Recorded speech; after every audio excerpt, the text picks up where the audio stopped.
O FMG Educativa, a estação do conhecimento. Falando de livros.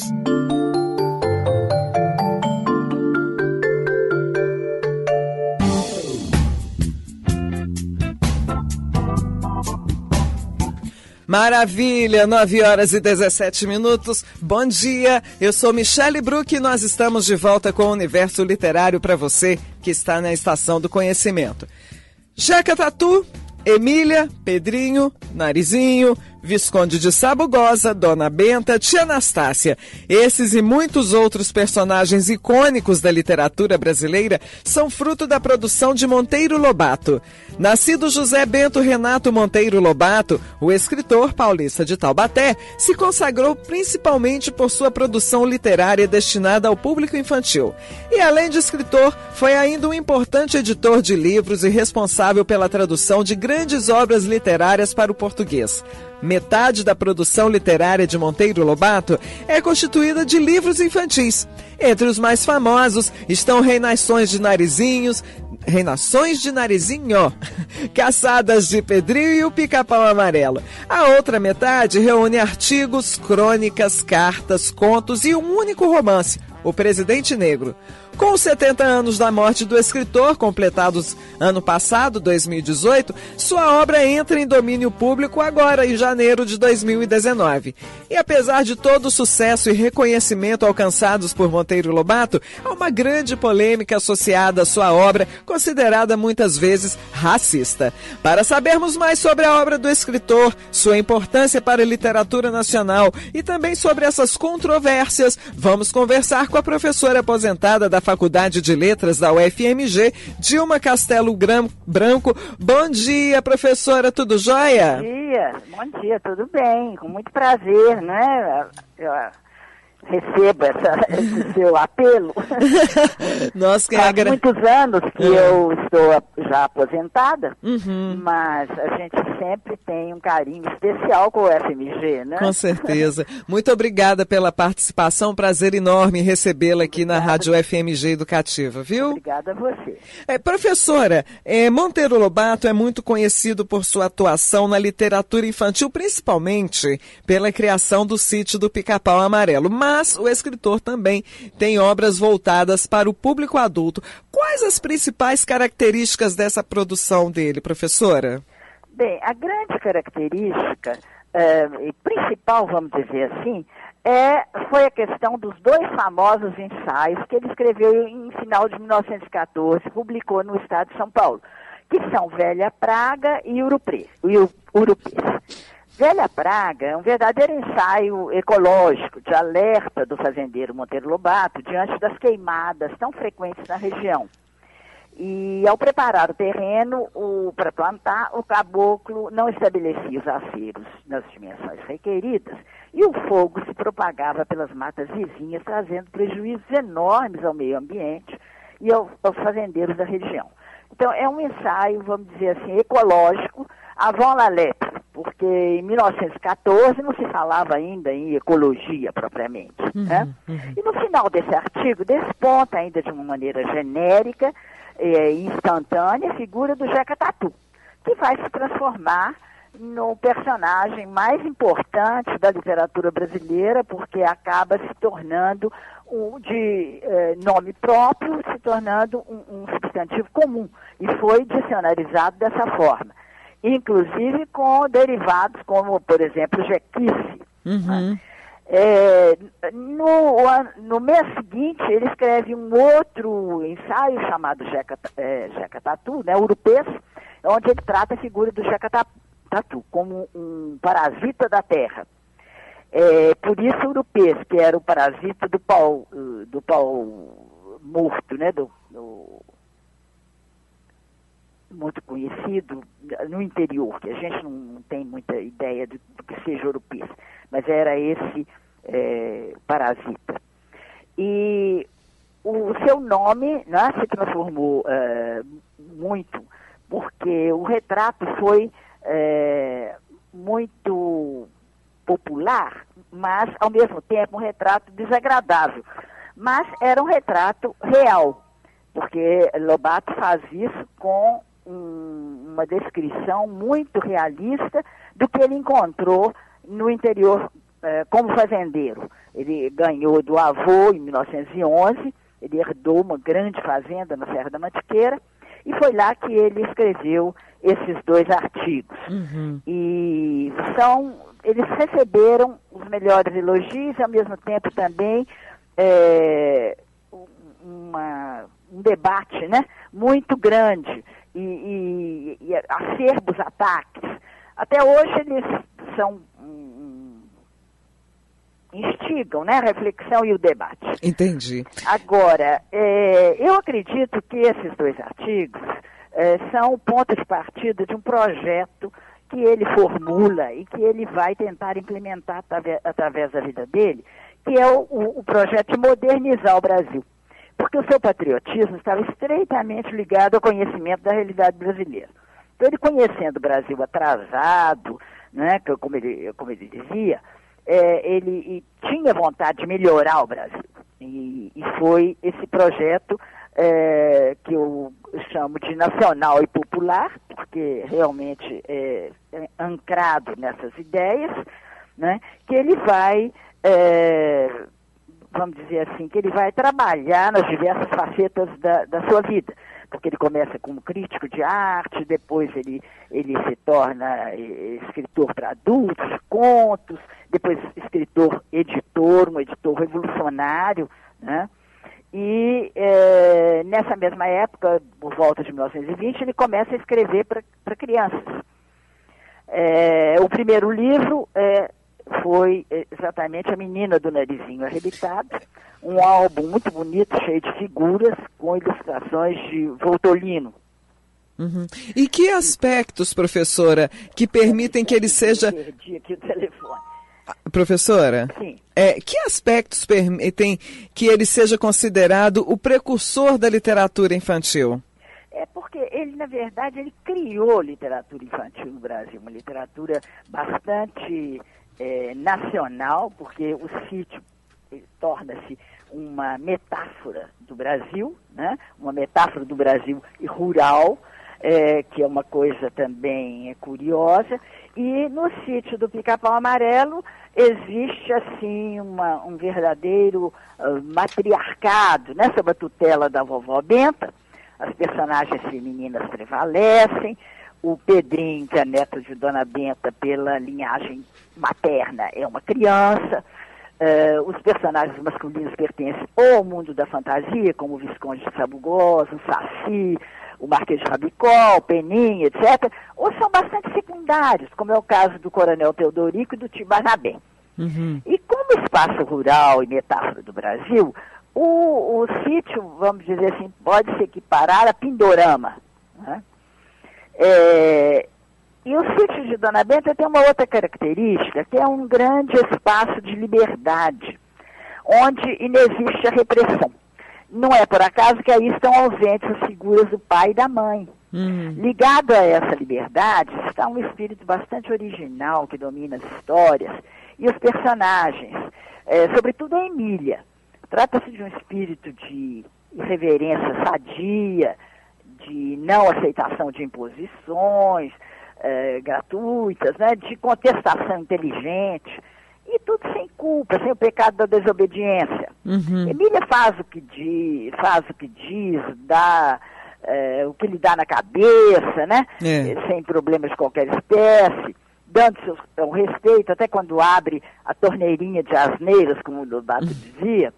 Livre, solta, a boneca tenta até chega a agredir os amigos, é respondona, é egocêntrica, malcriada, né? Numa, vamos dizer assim, numa atuação que é o encanto da criançada, né? Porque a criançada gosta de coisa atrapalhada, né? É verdade. E Monteiro Lobato passa a história brasileira como criador e fundador dessa literatura infantil, nessa literatura para criança. Agora, o Monteiro Lobato, professor, ele já se posicionou contra a arte moderna. No entanto, a senhora defende que um dos seus textos, que ele idealizava um projeto para modernizar o Brasil. Como é que isso pode ser percebido no meio de sua obra? Porque, na verdade, é um pouco uma contradição. Houve uma polêmica muito grande com respeito àquele artigo que ele escreveu sobre a Anita Moffat, e que aí houve uma discussão grande entre os modernistas, que queriam ver uma ligação grande com a cultura europeia, né? E Lobato tinha um pouco de implicância com isso, porque ele queria uma coisa brasileira, né? Então, houve várias questões aí meio problemáticas. Aí, para eu entrar nesse assunto, é uma coisa complicada, porque tem várias facetas. Né? Inclusive, ele, na história da literatura brasileira, ficou assim, como se ele fosse um inimigo, entre aspas, dos modernistas, o que não é verdade. Eu tenho, inclusive, várias cartas na minha tese sobre essa questão, e eles são amigos. A gente vai ver pelas cartas que havia um pouco de polêmica com o espetáculo, enfim, uma série de outras questões que aqui, para dizer, fica muito complicado. São muito detalhadas, né? Mas, afinal, ele, no sentido de, ele nunca foi modernista. Ele foi moderno no sentido que ele queria modernizar o Brasil. Entendi. Né? E essa modernização vai em todas as facetas dele. Por exemplo, ele, quando começa a ser jornalista, editor, né, ele vai fazer uma revolução na editoria, né? Primeiro ele vai pegar os pontos de venda no Brasil, que naquela época são só 40 livrarias. Ele faz uma chamada, porque ele vê o primeiro grande problema, como que ele vai vender se não tem pontos de venda? Então, ele tem a ideia de escrever para os agentes de correio pedindo indicação de casas. E ele passa de 40 livrarias para questão de 1.200 em pouco tempo. E qualquer loja da cidade vendia os livros. Naquela época o correio funcionava muito bem, né? E ele então começou a distribuir os livros em consignação, que era uma coisa boa para quem vendia, né? E ele dava participação às pessoas que vendiam os livros. Então, ele começou com essa grande, vamos dizer assim, revolução na questão da edição, da editoria. Depois, uma outra característica também que foi revolucionária dessa época foi que ele começou a editar nomes novos, nomes de talento, vindo a preencher assim, uma lacuna na nossa indústria editorial. Além disso, ele pagava direitos autorais mais compensadores. E aumentou o número das edições, que eram pequenas, 400, 500 volumes, para 3.000 exemplares em pouco tempo. Começaram a sair várias edições, né? Então, em tudo isso, ele modernizou. Depois ele acaba comprando também a sua própria editora, colocou o próprio nome, né? Ele compra a Revista do Brasil e se transforma depois na editora Monteiro Lobato, depois na gráfica editora Monteiro Lobato. Aí há uma série de questões, ele acaba perdendo, né? Mas ele se mostra muito moderno nesse sentido de modernizador. Entendi. Né? Da indústria editorial. Entendi. Muito bem, são 9h30. Um bom dia para você que está no universo literário da Rádio FMG Educativa. Eu sou Michele Bruck e nós estamos conversando com a professora aposentada de literatura brasileira da UFMG, Dilma Castelo Branco Diniz, sobre a obra de Monteiro Lobato. Professora, a senhora, pegando esse gancho dessa atividade paralela do Monteiro, que é a parte editorial, para além da literatura, ele também foi crítico de arte, tradutor, jornalista. Exatamente. Tem como... foi jornalista, publicista muito importante. Porque, posso falar? Era isso que eu ia querer saber, a importância dele nessas áreas fora da literatura. Porque ele, logo depois que ele escreve o Peso, uns 4 anos depois, mais ou menos, por volta de 1918, 1919, ele percebe que o Jeca, né, o caboclo, era, assim, indolente, preguiçoso, essa figura difícil, porque era muito doente. Então, ele vai... foi uma época em que ele escreve vários artigos, né, sobre a questão da doença no Brasil. Foi justamente uma frase do eminente médico Dr. Miguel Pereira, que alertou a nação com uma frase muito célebre que chamava: o Brasil é ainda um imenso hospital. E Lobato, então, resolve ajudar esses cientistas, né, numa visão para que as pessoas conhecessem esse problema do interior, principalmente. Então, com artigos vibrantes, convincentes, ele denuncia as diversas doenças do Brasil: ancilostomose, a leishmaniose, a doença de Chagas, a subnutrição, a tuberculose, como causas da miséria do caboclo. Então, ele faz um outro retrato do Jeca. Né? Entendi. E, de certa maneira, na 4ª edição de Urupês, ele pede desculpas ao Jeca. Foi um caso interessante. Agora, ele escreve, como publicista, uma revista pequena chamada Jeca Tatuzinho, que é uma história que foi depois adotada pelo Laboratório Fontoura para propaganda de seus produtos. Daí ele ser um publicista, né? Ele recebe essa nominação de Jeca Tatuzinho porque não só era uma propaganda dedicada à infância rural brasileira, mas também pelo pequeno formato das edições distribuídas. Nela, o Jeca vira um personagem de ficção, porque ele passa do estágio doentio a um triunfo inesperado, chegando mesmo a ser um fazendeiro saudável, rico, né, depois de ter tomado o remédio salvador. Bastante ideológico, mas é o que ele faz. E esse folheto alcança, assim, muitos e muitos exemplares, parece que mais de 1 milhão de exemplares foram distribuídos, e foi uma coisa que marcou muito, assim, os anos 30, 40.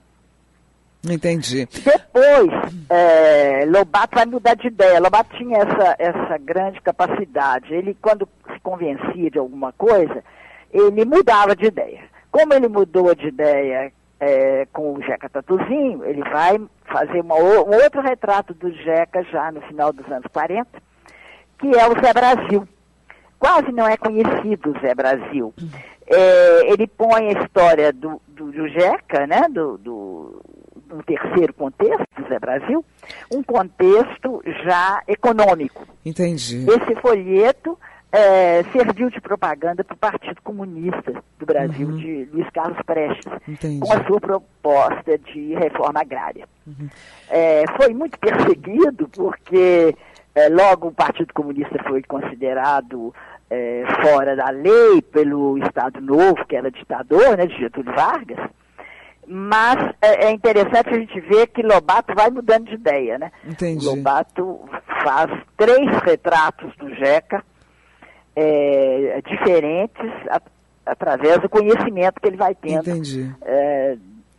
do caboclo brasileiro. Certo. Agora, professora, há uma grande polêmica em torno da obra de Lobato, de que ela apresentava traços explícitos de racismo. Quando e de que forma essa manifestação na obra dele passou a ser problematizada e em que obras ou personagens isso pode ser notado? Essa problematização apareceu recentemente, relativamente recentemente, porque aí começaram a estudar o Lobato e começaram a prestar atenção nesses detalhes da língua. A gente tem que lembrar que Lobato é de final do século XIX, né? Nasceu ainda no período da escravatura, porque ele nasceu em 1882, 6 anos antes da Lei Áurea. E, naturalmente, as pessoas eram marcadas pela língua. A gente vê aquele ditado, negro de alma branca. Tudo isso a gente vê que tem um fundo racista. Sem dúvida. E Lobato, naturalmente, mostra isso em algumas de suas obras. Agora a polêmica ultimamente foi grande com Caçadas de Pedrinho, em que ele fala da tia Anastácia subindo na árvore como se fosse uma macaca. E isso foi muito criticado, mas a gente tem que pensar que é uma coisa da época e que tudo tem o seu contexto, né? Todo texto tem o seu contexto. Eu acho que foi uma polêmica e continua sendo, que deveria ser, falaram, né, proibir o livro, quiseram proibir o Caçadas de Pedrinho nas escolas. Eu acho que esse não é o caso. Eu acredito que os professores é que precisam pegar esse gancho e tratar da questão racista hoje, né, vendo que antigamente havia essa preocupação com o escravo, com o negro e tal, tinha essa ideia que passa pela língua, mas que, na verdade, não era... por exemplo, se a gente lê Negrinha, de Monteiro Lobato, a gente vê que ele faz uma defesa enorme da menina Negrinha. É um livro maravilhoso, inclusive foi considerado um dos melhores contos do Brasil, né? Um dos melhores contos brasileiros. Então a gente precisa ver essa questão da linguagem no seu contexto. Entendi. E é uma ocasião boa para, na escola, os professores tratarem da questão do racismo, que hoje não é aceitado, mas que isso vinha, né, na linguagem, porque a verdade é essa. Entendi. Agora, a obra dele, do Monteiro Lobato, acabou de entrar em domínio público. O que a gente pode esperar das adaptações que vêm por aí? A senhora acredita que há interesse em modificar ou reinventar a obra do Lobato? Bem, a gente não pode garantir, mas os artistas e os escritores estão sempre utilizando das obras de outros para entrar com outros assuntos, com outras ideias, não é? O próprio Lobato fez isso com vários outros autores, né? Ele vai escrever o Don Quixote para crianças, ele vai falar da Alice no País das Maravilhas, enfim, ele vai utilizar vários outros escritores. Eu acredito que a obra de Lobato vai ser a mesma coisa. Outros autores vão inventar histórias, colocando, quem sabe, algum personagem de Lobato. Enfim, isso a gente não pode garantir. É verdade. Mas é possível, não é? Entendi. Professora Dilma Castelo Branco Diniz, mais uma vez eu gostaria de agradecer imensamente a sua participação no universo literário, parabenizá-la por todo esse conhecimento. Eu gostaria de lembrá-la que os nossos microfones estão sempre abertos para as suas novidades, tá bom? Muito obrigada, muito obrigada. Um abraço grande, professora. Até a próxima. Até a próxima. Obrigada a você. Valeu, tchau, tchau. Bom dia. Bom dia. Muito bem, acabamos de conversar com a professora aposentada de Literatura Brasileira da Faculdade de Letras da UFMG, Dilma Castelo Branco Diniz, sobre a obra de Monteiro Lobato. O escritor, editor, tradutor e ensaísta é considerado o pai da literatura infantil no Brasil e é autor de importantes obras destinadas às crianças, a exemplo de Reinações de Narizinho, Caçadas de Pedrinho e o Pica-Pau Amarelo. Com os 70 anos da morte do escritor, completados em 2018, sua obra entra em domínio público neste janeiro de 2019. A partir de agora, qualquer editora pode publicar as histórias de Lobato, tanto reedição quanto adaptações que resgatem seus personagens. E vários lançamentos já estão previstos para esse ano, com edições especiais de O Sítio do Pica-Pau Amarelo, uma nova edição de Reinações de Narizinho, além da biografia juvenil do escritor. Enquanto sua obra não é disponibilizada por meio do site domínio domínio público, aquele que eu vivo falando para você, domíniopublico.gov.br, seus livros podem ser encontrados em sebos, bibliotecas públicas, livrarias físicas e virtuais. Eu acho Monteiro Lobato fundamental. Então, se você não conhece, está aí uma boa oportunidade. E a professora deu uma aula para a gente deste grande nome da literatura brasileira. O FMG Educativa, a estação do conhecimento.